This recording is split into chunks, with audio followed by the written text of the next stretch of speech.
नमस्कार दोस्तों, मैं हूँ उषा हरियाणा से। आप देख रहे हैं मिसेज हरियाणा लाइव। यहाँ मिलेगी आपको मेरी सच्ची और असली ज़िंदगी, रसोई से लेकर रिश्तों तक। कैसे हो आप सब? उम्मीद करती हूँ आप मस्त होंगे, स्वस्थ होंगे और व्यस्त होंगे, क्योंकि जो व्यस्त है वही तो स्वस्थ है।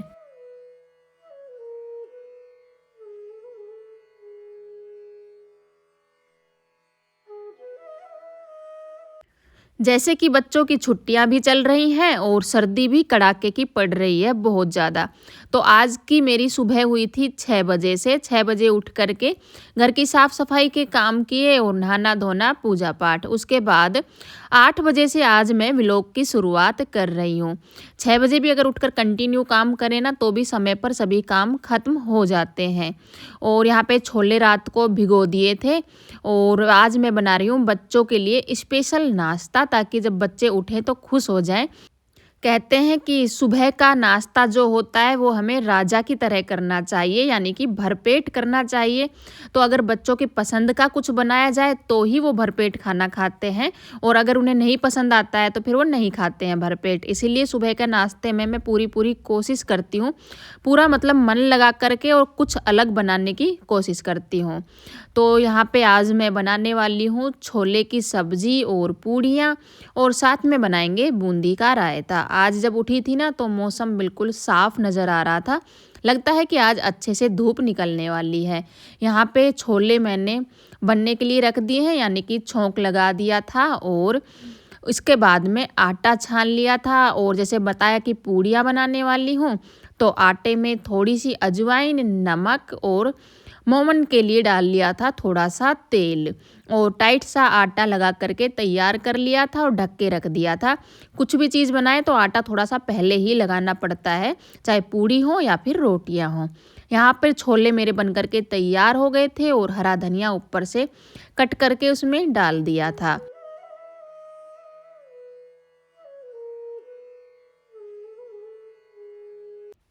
मौसम साफ नज़र आ रहा है, इसीलिए रायता बनाने के लिए सोचा है, वरना फिर चाय बनाती। सुबह में बच्चों को कुछ तो चाहिए, या तो नाश्ते में चाय चाहिए या फिर दही या फिर छाछ, कुछ भी हो वो चाहिए। तो बच्चे अभी तक सो रहे हैं, तो मैं एक देखे तो उन्हें सरप्राइज़ ही देने वाली हूँ। बच्चों को पता नहीं है कि मैं सुबह के नाश्ते में क्या बनाने वाली हूँ। तो मैंने सोचा पहले मैं अपना काम पूरा कर लेती हूँ, सभी चीज़ें बना करके रख लेती हूँ और फिर उन्हें उठाऊँगी। तो यहाँ पे मैं बना रही हूँ रायता। रायता की जो बूंदी है वो इसी डब्बे में रखी हुई थी, इस बार अलग से डब्बे में डाली नहीं थी। तो कुछ राशन बड़े डब्बे में है और कुछ टोकरी में है। बाकी डब्बों में थोड़ा कम ही रखती हूँ मैं, क्योंकि किचन में जब ऊपर स्लिप पर ज़्यादा डब्बे लगाए जाते हैं ना तो बहुत ज़्यादा गंदे हो जाते हैं छोंक की वजह से। ये रायते का मसाला है जो कि बूंदी में ही आता है साथ में, और बूंदी के साथ में नहीं रहता है तो मैं अलग से रखती हूँ, क्योंकि रायते के मसाले से ना रायते की जो रंगत है वो अलग ही आती है और टेस्ट भी बदल जाता है। बाकी कुछ भी मैं ज़्यादा तामझाम नहीं करती हूँ रायते में, बहुत सिंपल से बेसिक मसाले ही ऐड करती हूँ, और ऊपर से भुना हुआ जीरा। इसके बाद रायता मेरा बन कर के तैयार है, और अभी जाएंगे बच्चों के पास में ये सब करने के बाद, और फिर देखेंगे बच्चे उठ गए हैं। काफ़ी बार उठ भी जाते हैं और काफ़ी बार उठाने भी पड़ते हैं।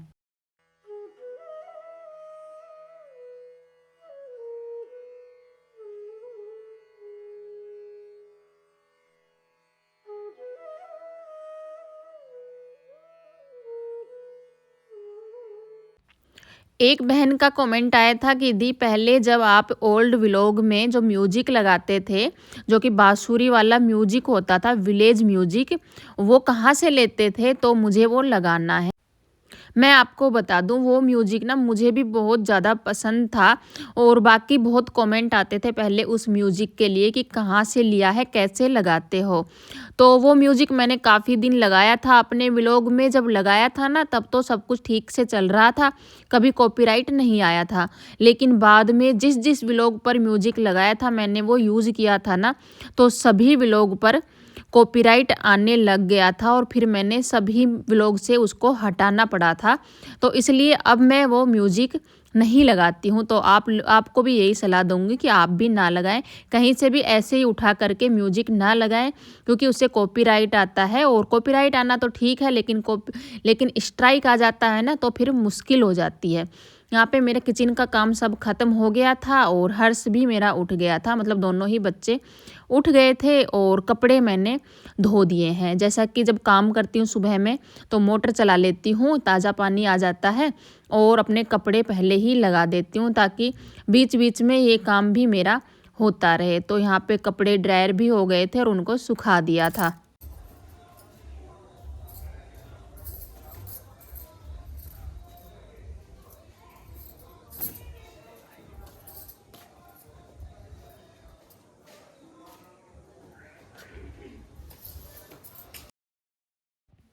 ये सब काम होने के बाद में मैंने चढ़ा दी है 1 कप गरमा-गरम चाय, जिसके बिना गुज़ारा मुश्किल है सर्दियों में। तो यहाँ पे चाय पिएँगे पहले और अर्पिता भी जैसा मैंने बताया ना उठ गई है, तो वो भी चाय लेगी। उसने भी बोला है मम्मी मैं भी चाय लेऊँगी, तो दोनों माँ-बेटी के लिए मैं अभी बना रही हूँ चाय। और काम करते-करते हाथ इतने ठंडे हो गए थे कि बता नहीं सकती। वैसे आप सभी गृहिणियाँ फ़ील कर सकती हो कि कितने ठंडे हो गए होंगे। तो मैंने सोचा पहले इन्हें थोड़ा-सा गरम कर लिया जाए। हाथों को तो ऐसे गैस चलाकर गरम कर ही सकते हैं। पहले तो चूल्हे होते थे, हमारे घर में नहीं है, अब भी होते हैं चूल्हे तो चूल्हे पर जब खाना बनाते हैं ना तो थोड़े मतलब आग जो है वो उसमें हाथ सेकते रहते हैं तो इतनी सर्दी लगती नहीं है। तो गैस पर तो भाई हम ऐसे नहीं कर सकते हैं और काफ़ी घरों में चूल्हे हैं, लेकिन हमारे घर में शुरू से ही चूल्हा नहीं रहा है, क्योंकि हम लोग शुरू से बेंगलोर में रहे थे और फिर बाद में मतलब किसी ने महसूस ही नहीं किया कि चूल्हा भी बनाना चाहिए। तो यहाँ पे चाय बन करके हो गई है रेडी और माँ बेटी ने बैठ करके चाय पी और थोड़ी देर नहीं काफ़ी देर तक बैठे रहे। और उसके बाद में फिर बच्चों को पूछा कि भूख लग रही है, तो बच्चे हमेशा मेरे हाँ ही बोलते हैं जब ये पूछती हूँ कि भूख लग रही है तो मैं आ गई थी अपना पूड़ियाँ बनाने के लिए। आटा तो जैसा बताया पहले ही लगा करके रख दिया था। जब चाय लेकर के अंदर गई तो हर्ष से पूछा कि 2 ऑप्शन है, या तो छोले की सब्जी बनाऊं और रोटियां बनाऊं या फिर बूंदी का रायता बनाऊं और पूरियां बनाऊं। मतलब मैं उसके साथ ऐसे ही मजाक कर रही थी, तो उसने मतलब सेम टू सेम यही बात बोली। बोले कि मम्मी अगर छोले की सब्जी बना रहे हो तो बूंदी का रायता और पूड़ियाँ भी बना लो, तीनों मतलब ठीक रहेंगी। तो मतलब जो मैं बनाने वाली थी वही उसने मुझे बोला, तो मुझे सुनकर हंसी आ गई मुझे भी कि जो मैंने तैयार किया है उसी के लिए ये बोल रहा है। तो यहाँ पे पूड़ियाँ मैंने बेल करके आधी पूड़ियाँ बेल करके तैयार कर ली थी और तेल पहले ही चढ़ा दिया था गैस पर गर्म होने के लिए। तो यहाँ पे अभी बैक टू बैक पूड़ियाँ बनाते हैं। एक आध पूरी है जो नहीं फूली है, बाकी हमेशा पूड़ियाँ मेरी फूलती ही हैं, लेकिन कभी कभी हो जाता है कि एक दो नहीं फूलती हैं।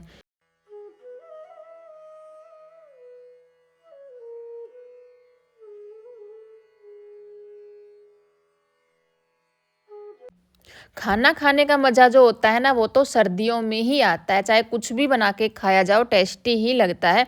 गर्मियों में तो ना तो ज़्यादा भूख लगती है और पता नहीं कैसा ही मन हो जाता है, बिल्कुल भी खाने का मन होता ही नहीं है। और यहाँ पे पूरियाँ मेरी बन गई हैं और पूरियाँ बनने के बाद में मैंने अर्पिता को बुला लिया था, तो अर्पिता ने दोनों के लिए, खुद के लिए और हर्ष के लिए थाली लगा ली थी।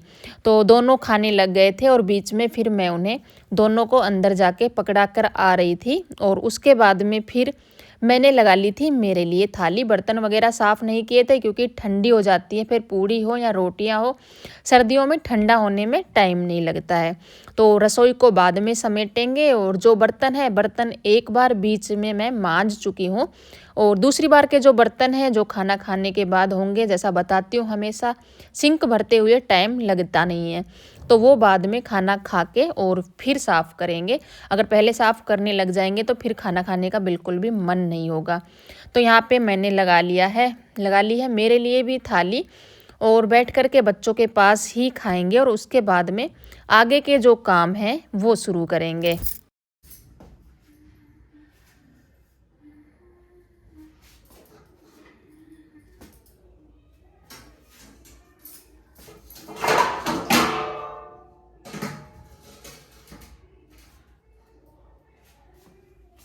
खाना खाने के बाद में बर्तन वगैरह सब साफ़ किए, किचन समेटा और जो भी काम थे वो सभी ख़त्म किए। उसके बाद याद आया कि मंदिर के कपड़े थे जो कि थोड़े गंदे होकर के रखे थे, और माता रानी के कपड़े भी चेंज किए थे तो उन्हें भी धोना था। धोने से पहले ये कपड़ा है जो मैं मंदिर में बिछाती हूँ। जब मैंने इसको बिछाया था ना, तब तो मुझे ऐसा महसूस नहीं हुआ था कि इसके जो धागे हैं वो निकल रहे हैं साइड से, लेकिन अब जब देखा ना तो महसूस किया कि पूरे धागे इसके साइड से निकले हुए हैं। तो दोनों तरफ से इस कपड़े को मैंने पहले कट कर दिया था, क्योंकि जैसा बताया कि धागे निकल के रखे हैं, और उसके बाद में दोनों पल्लों को मैंने सील दिया था मशीन से मोड़ करके। जैसे साड़ी को करते हैं ना, एक पल्ले को मोड़ करके, ऐसे ही इस पर भी मैंने सिलाई मार दी थी। और जब मैं मशीन मैंने यहीं रख ली थी, क्योंकि छोटा सा काम था, ज़्यादा बड़ा काम था नहीं, तो नीचे रखने से कोई फ़ायदा नहीं था और सर्दी भी बहुत हो करके रखी है। इसीलिए मैंने सोचा पहले इसमें सिलाई मार लेती हूँ और उसके बाद में फिर धोती हूँ कपड़ों को।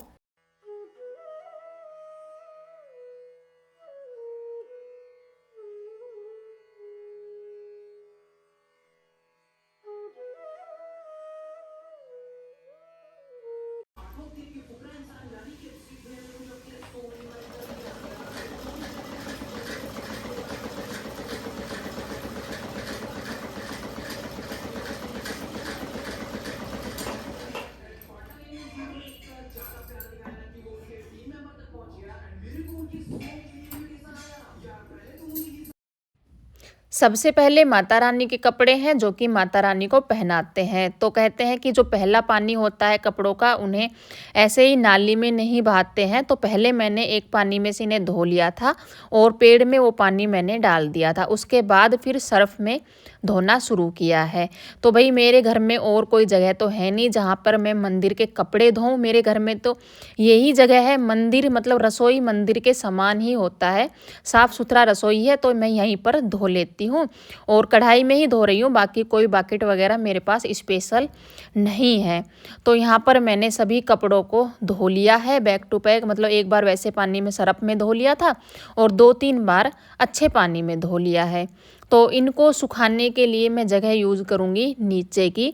ऊपर जहाँ पे डेली यूज़ के जो कपड़े सुखाते हैं ना, वहाँ पे नहीं सुखाऊंगी, क्योंकि वहाँ पे यही है कि चलते फिरते ऐसे ही हाथ वगैरह लगते रहते हैं। तो हर्ष का थोड़ा यही है कि मस्ती बहुत ज़्यादा करता है। तो इनको नीचे आराम से सुखाऊंगी, क्योंकि जल्दी नहीं है कि हमें जल्दी ही चाहिए इनको। आज सोचा था कि दूसरा जो ब्लाउज़ है वो भी कट करूँगी, लेकिन जब सभी कपड़ों को साथ में लेकर के बैठी तो देखा कि ऐसा कोई भी ब्लाउज़ नहीं है जो साड़ी में मैच हो रहा हो। इस टाइम पर जो भी साड़ियाँ हैं सभी के ब्लाउज़ सिले हुए हैं, और जो 2 नई साड़ी रेडी करने वाली थी उनके ब्लाउज़ अलग से लेने पड़ेंगे। उनके साथ जो ब्लाउज़ है ना वो मुझे अच्छे नहीं लग रहे हैं, यानी कि उनमें साड़ियों में छापा है और ब्लाउज़ भी ऐसा ही है। तो उनमें प्लेन ब्लाउज़ होना तो अच्छा लगे। तो उन दोनों के लिए मैं सोच रही थी कि प्लेन ब्लाउज़ लूँगी, जो बेचने वाले आते हैं उनके पास मिल जाते हैं। तो इसीलिए फिर आज ब्लाउज़ सिलना मैंने कैंसिल कर दिया। फ़ाल लगानी थी और फ़ाल हर्ष को भेजा था लेने के लिए। उस दिन भी फ़ाल नहीं मिली थी और आज भी दोनों में से एक भी साड़ी की फ़ाल नहीं मिली। तो यहाँ पे आप देख सकते हैं आज इतनी सुंदर धूप निकल रही है ना, पता नहीं कितने दिनों बाद ऐसा दिन आया है मेरे हिसाब से सर्दियों में, जब कंटिन्यू धूप निकल रही है। वरना ऐसा होता है निकलती है और चली जाती है, लेकिन आज बहुत ही चिलचिलाती हुई धूप कहेंगे निकल रही है। हर्ष चढ़ा हुआ था ऊपर मस्ती करने के लिए। ये कुछ दिन की दही थी मेरे पास में, जिसको बिलोना था, जिसको आपको वीडियो में ऐसा लग रहा होगा जो कि बिल्कुल आसानी से इसमें से घी निकल गया है, लेकिन मुझे इतना टाइम लगा था ना इसमें से घी निकालने के लिए। काफ़ी टाइम लग गया था और काफ़ी टाइम बाद मेरी मेहनत रंग लाई थी जब इसमें से घी निकला था।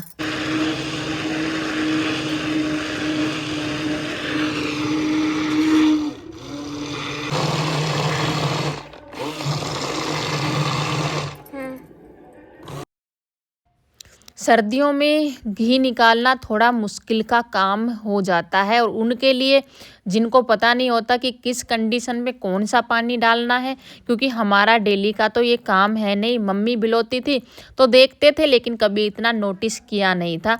तो बड़ी मुश्किल के बाद घी निकल के मेरा तैयार हो गया था। तो आज के व्लॉग में सिर्फ इतना ही। मिलते हैं कल एक नए व्लॉग में एक नई उम्मीद और नई उमंग के साथ। अगर आप भी घर पर घी निकालती हैं तो आपका आसानी से निकलता है या नहीं निकलता है, कमेंट करके ज़रूर बताना, या फिर कोई ट्रिक है तो वो भी ज़रूर शेयर करना। यहाँ पे मैं दिखा देती हूँ आपको जाल, जो कि कल के व्लॉग में मैंने बोला था कि आपको दिखाऊंगी कि आखिर जाल में दिक्कत का क्या है। तो आप देख सकते हो इसके नीचे की जो सीमेंट है ना वो हट गई है और इसके नीचे गैप है।